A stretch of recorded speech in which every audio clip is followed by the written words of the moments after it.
নিন শেয়ার করে দিলাম রেসিপিটা। এবার খুশি তো? হ্যালো এভরিওয়ান, আমি Rukhsana and welcome to my channel. যেমনটা প্রমিস করেছিলাম এই রেসিপিটা আপনাদের সাথে শেয়ার করব, তো চলুন আজকে শেয়ার করে দিই। প্রথমে ময়দা, cocoa powder and milk powder দিয়ে ভালো মতো মিক্স করে নিয়েছি। এরপর একটা মিক্সিং বোলে টক দই, চিনি, ভ্যানিলা এসেন্স এবং অয়েল দিয়ে ভালো করে মিক্স করে নিয়েছি। তো সমস্ত মেজারমেন্টগুলো আমি আপনাদের সাথে শেয়ার করেছি আর আমি কমেন্ট সেকশনেও দিয়ে দেবো, ওখান থেকে আপনারা দেখে নেবেন। এটা ততক্ষণ মিক্স করতে হবে যতক্ষণ না চিনিটা ভালো মতো গলে যাচ্ছে। এরপর ড্রাই ইনগ্রিডিয়েন্টসগুলো ভালো করে চেলে নিতে হবে।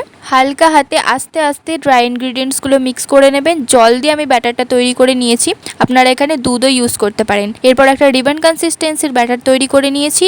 এরপর বেকিং পাউডার, বেকিং সোডা আর 1/4 টিএসপি মতো ভিনিগার ইউজ করেছি। ভিনিগারটা দিলে কেকটা একদম ফ্লাফি স্পঞ্জি হবে। এরপর একটা 6 ইঞ্চি মোল্ড ইউজ করেছিলাম। প্রথমে অল্প একটু ব্যাটার দিয়ে গ্রেটেড চকলেট দিয়ে নিয়েছি। এরপর বাকি ব্যাটারটা দিয়ে ওপর থেকে অনেক চকলেট ইউজ করে নিয়েছি। কেকটাকে গ্যাসে 30 থেকে 35 মিনিটের জন্য বেক করে নিতে হবে, তাহলেই রেডি হয়ে যাবে আপনাদের চকলেটি সফট স্পঞ্জি এগলেস একটা কেক। ভিডিওটা কেমন লাগলো অবশ্যই কমেন্ট করে জানাবেন। যদি ভালো লাগে একটা লাইক করে দেবেন আর এরকম সুন্দর ভিডিও পাওয়ার জন্য আমার চ্যানেলটাকে সাবস্ক্রাইব করে দেবেন। আর আপনি যদি চান আপনার নামটা আমি আমার ভিডিওতে নিই, তাহলে অবশ্যই আপনার নামটা কমেন্ট করে দেবেন। নুসিবা আক্তার আপু এবং মিমিয়া আপু, আপনাদের জন্য রইল অনেক ভালোবাসা।